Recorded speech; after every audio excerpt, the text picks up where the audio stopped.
I was recently commissioned to do a group studio photo for a family. Now, I don't normally do loads of these, but with lockdowns and restrictions and weddings being cancelled, I've done loads of stuff this year that I don't normally do.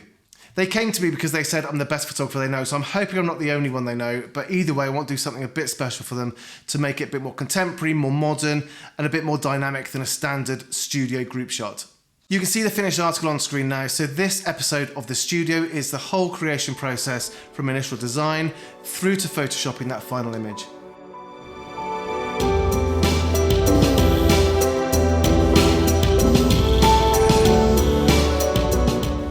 Before we jump in, two quick things. Firstly, please subscribe to the channel and like the videos that you're finding most useful. It makes a huge difference when you can see the sort of content that's most popular.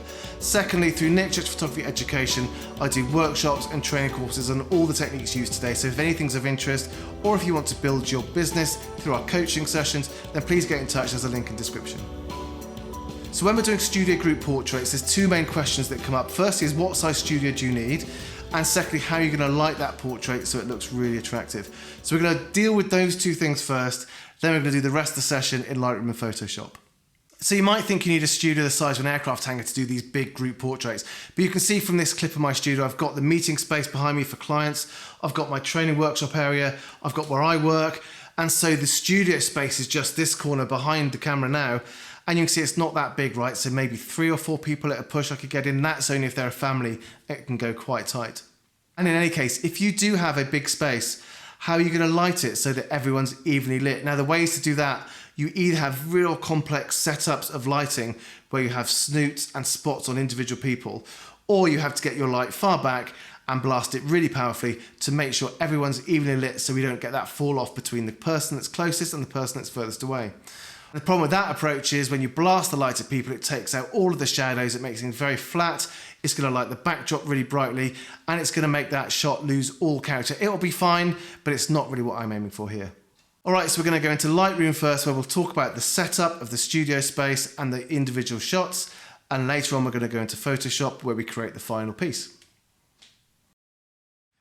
So the first thing I want to get straight to my mind for this sort of project is to think about the overall composition of the photo and work out which part is each person going to play to achieve that.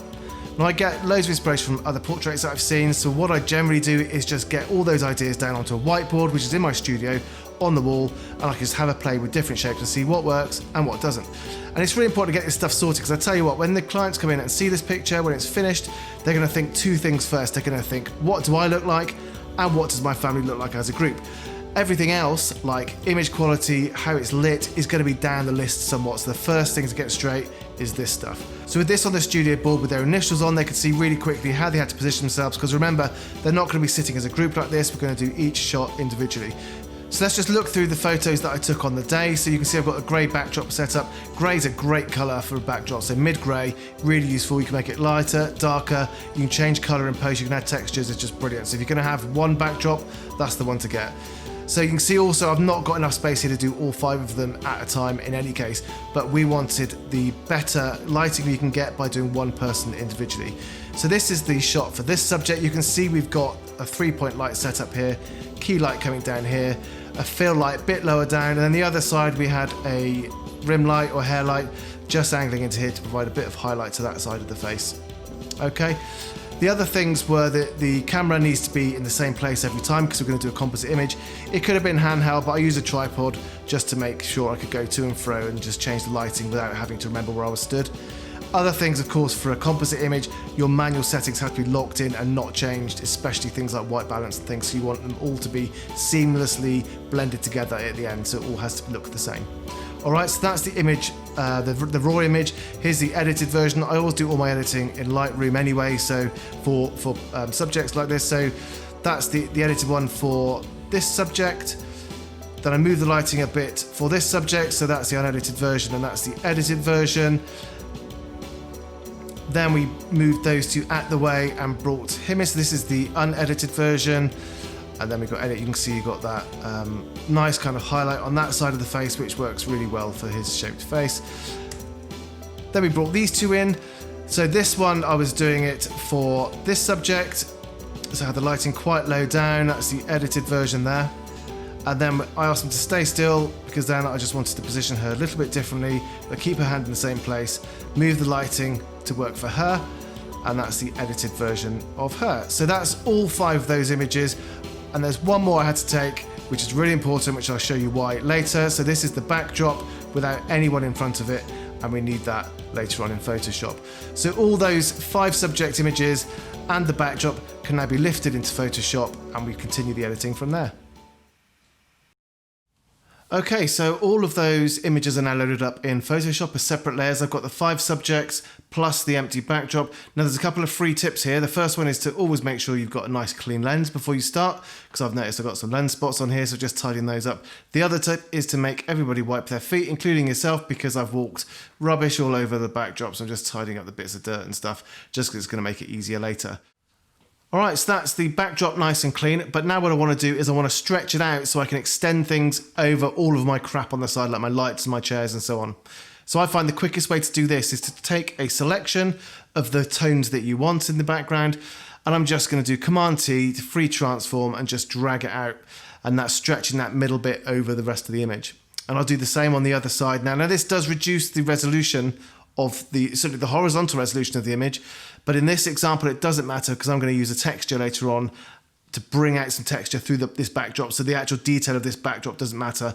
I just want the base tones to be right. Okay, so if you did want detail preserved in your backdrop, then you just need to use something like a content aware fill or something like that that's going to actually recreate those pixels rather than just stretching them. Alright, that's looking really good now. A nice big clean backdrop to start putting my subjects on. Before I can do that, the first thing I need to do is to separate each person from the background that they're on so I can position them in here. So let's do that next. Anyone that's used Photoshop for a decent amount of time now, there's about a fucking million different ways to select something. Some of these intelligent modes it's got, I reckon I'm just not intelligent enough for it because I seem to battle against them rather than using it to my advantage. So I use like a more manual way, which is the lasso tool, and I go for the magnetic lasso tool because this just automatically hugs around the edge and does so much of the hard work for you. So if you just run around the bit you want to select, it's laying down these anchor points, and if you get to a corner and you want a sharp corner rather than a little curve, then you just click and it will position an anchor point at that point. So it's like a good combination of all the control of the lasso tool but doing a lot of the hard work for you. And if you make a mistake, so I've gone over there, we can just backspace and it will unroll those anchor points, go back and let you do them again. All right, so let's speed things up a little bit for the rest of this because you don't want to sit here watching this.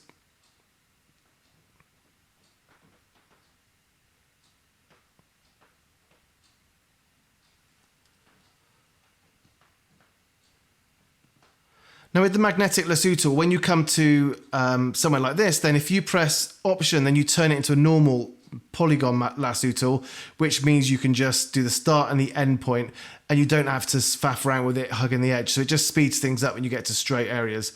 So if you just let go of the Option key, that just goes back to the normal lasso tool. Again, a sharp bit there, we can just speed up by just setting the start and the end point. Just want to go around the hand there because we're going to need that. We want that left in. When it comes to the hair, I don't bother about trying to select it very finely. I just go right around the edge, making sure I've got all of it because I can always come back and deal with that later. All right, so that's the main subject selected. Now I want to do things non-destructively in Photoshop. I always try and do that. I don't like to delete pixels or reduce resolution each time, each stage of the image. So I'm going to create a mask now. So just hitting the Add Mask button. And that's going to create a mask in the shape of that selection. So that automatically has the same effect as deleting the background, but it means we can always get back to that same image. So if we zoom out though, we can see we've got a bit of things left in, a bit of the background left in, so we just want to go in and tidy those up. We need to take those bits out. We want to have everything that's the background, we want that deleted because we want to be able to make the new background come through all of these areas. So rather than delete it again, I'm just going to fill it with black, which is going to have the effect of making that come through the mask, so that's going to be non-destructive. Just do these little bits as well.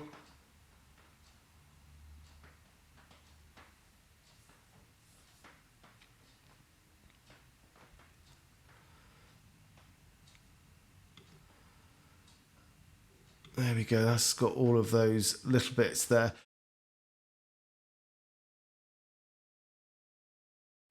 So that's what I want now. Everything's completely cut out. Any bits that we can see through to the background have been removed, so I can position that subject anywhere in my background and it's going to look correct because the background's going to shine through.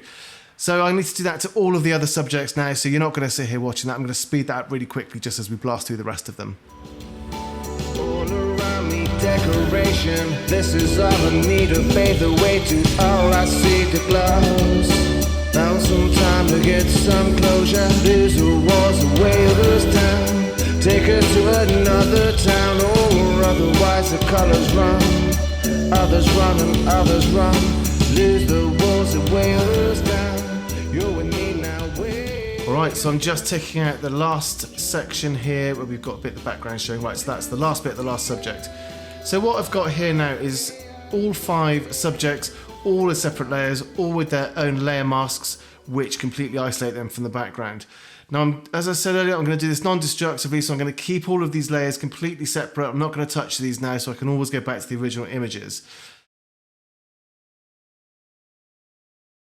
Okay, so this is now the most important bit of this whole process because it will make or break the portrait, and it's getting those shadows to be realistic. I've tried quite a few ways to do this. I've even tried airbrushing their shadows in because I figured I'd have a pretty good eye, be able to work out how the shadows would naturally fall. And do you know what? It looked bloody insane. So I reckon our human eyes must be really good at sensing when shadows aren't quite right, and if they're a bit off, it just looks terrible and you just don't believe the image.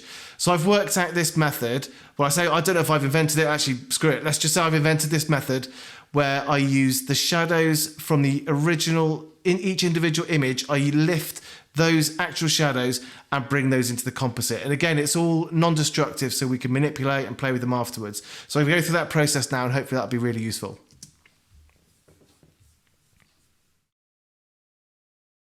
The first thing that's important here is I've got the background layer enabled, and then I'm creating a duplicate of the subjects I'm going to work on. I'm going to work on the subjects one at a time. I'm going to create a duplicate of that layer. Now, because I did it non-destructively, I've got all of the shadows there. They're just currently hidden by the mask.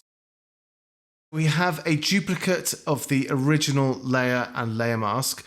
Now, what we need to do, you can see here I've got 2 layers actually duplicated. You don't need to worry about that. That was just to show some of the shadows here. So you can do this just on 1 layer. Now, what we're going to do is we're going to use the original image again, but rather than doing the subject this time, we're going to create a new layer mask, which just allows the shadows to show through.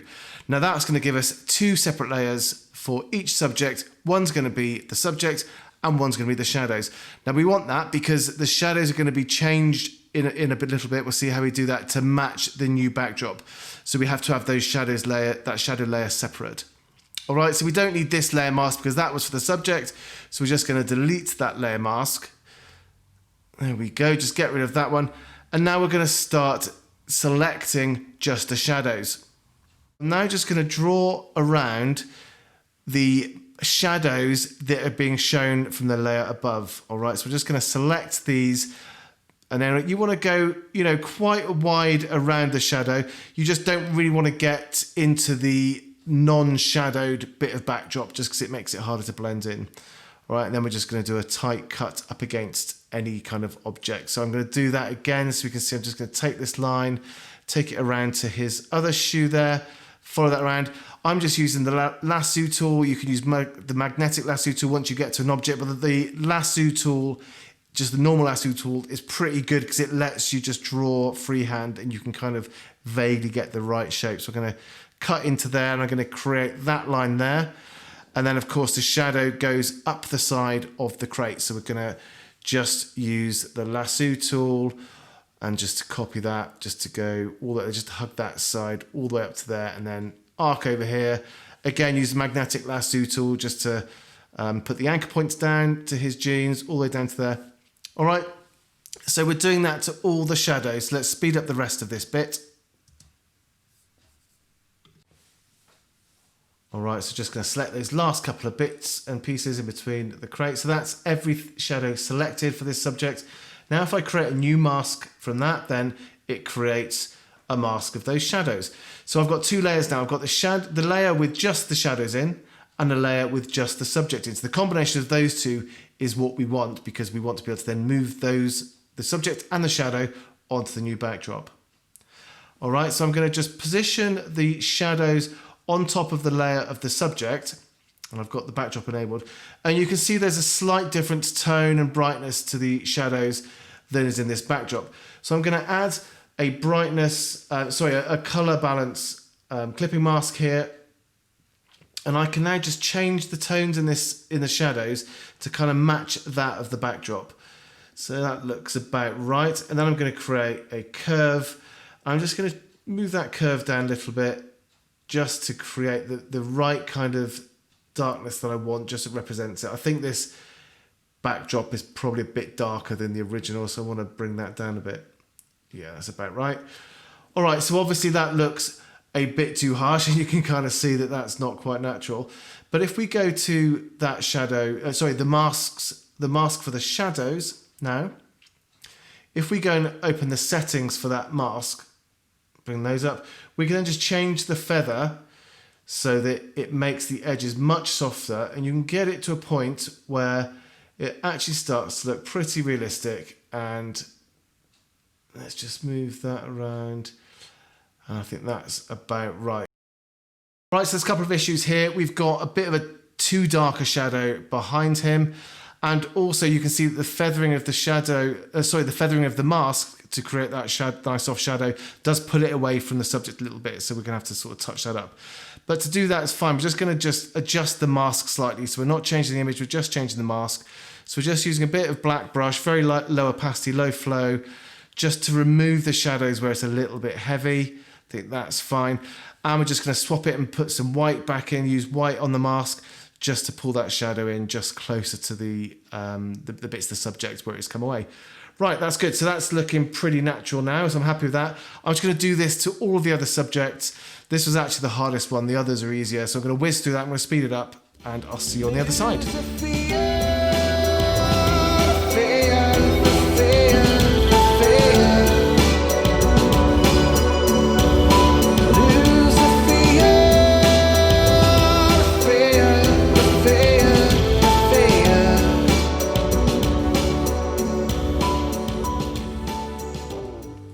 So that's all my layers now created. So I've got nice shadows for each subject, and they're all separately done. So I've got, for each subject, I've got the subject layer and I've got the shadows layer. So on one hand, this is the great bit now, because we've done all the hard stuff and we can now just play with the layers and get that composition to look like the sketch we had at the start.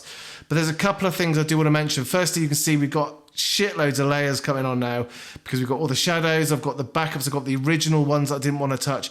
So you do need to start using groups to keep these into some sort of order, otherwise it can get really confusing about what's what.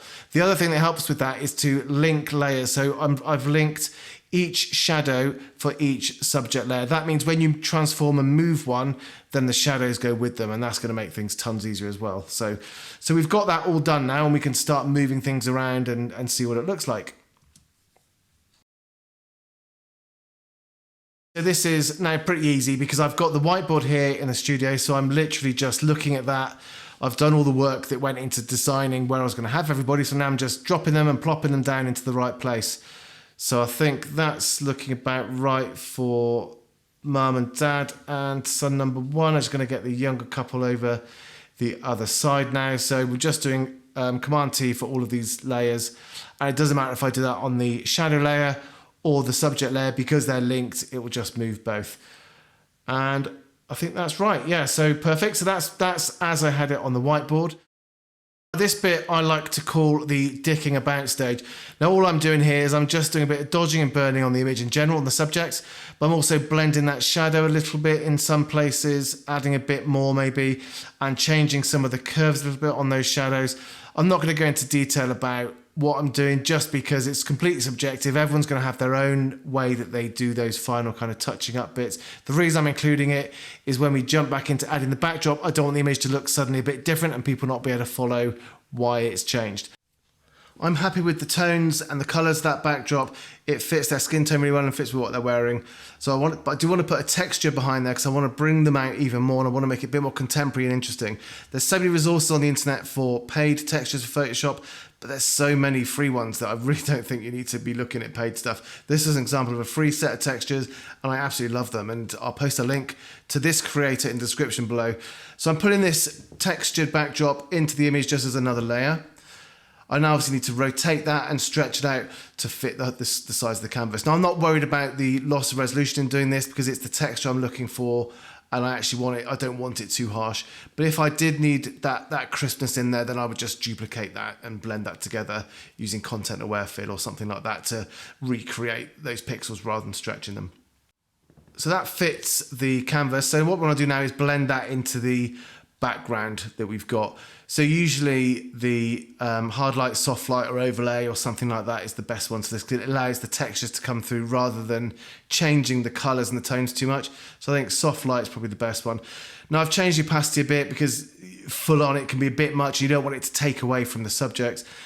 So we're just going to have that kind of about there. Now the other thing I do is to blur that layer a little bit. Now I've found that the best way to do this now is to create a smart object rather than duplicating the layer and blend them together. Create a smart object, add the Gaussian blur in, and then you can always go back and adjust it afterwards. So that's what the smart object allows you to do. It means you're not kind of changing pixels and burning them in. You can go back and change it. So if I add a bit of a blur to it, then that kind of just makes it a bit more subtle. Push it back there, I think. So you can see just changing the radius, you can just decide how much of that blur comes in. I do just want to bring down the colours of the backdrop a little bit. I think it'd be quite nice to be a bit richer and it's going to fit them even better. So I'm just going to add a curve there. Now I've got this above the shadows and the backdrop, so I'm affecting all of that but not changing the subject. And I've just brought that curves layer down a bit. Now the other thing I'm going to do is just put a bit of a gradient on because I want to just make a more obvious kind of fold in the back and the floor just to make it look a bit more real there. Yeah, that's looking about right. And then finally, I just want to just create a bit of just a natural vignette really, just a tiny little bit around the outside just to keep things nice and central so it's just looks really polished and high quality. There we go. That's all it takes. That's fine. So this is the second dicking about stage. I've just realised that through the various stages of this, the skin tones have just picked up a bit of extra warmth. So I'm just creating an adjustment layer where I've reduced saturation, and I'm using the layer mask just to be able to affect certain areas of the image with that. So I'm just looking for areas where I think the saturation has just gone a little bit too warm. I'm just pushing that back a little bit just to even everything out. That looks much better. That's much better. So likewise, I want to add a little bit of extra contrast in various areas. And again, it's partly because things are lit individually, you're always going to get slightly different effects. So that's now perfect as far as I'm concerned. I'm really happy with it. And I think it's shown the whole process from just having a drawing on a whiteboard all the way through to a really lovely family portrait. And if you enjoyed this, please do give the video a like so I know the sort of stuff that's really popular. Leave a comment as well, let me know which bits you liked, whether you found it useful. If you've got any questions, and I'll keep forgetting to say this, but if you've got any questions about part of the process, anything that wasn't clear, anything that was too quick, leave a comment and I'll always come back to you and I'll answer and give a bit more detail in that area. Please subscribe to the channel so you can see all the future videos, and I look forward to seeing you next time at the studio.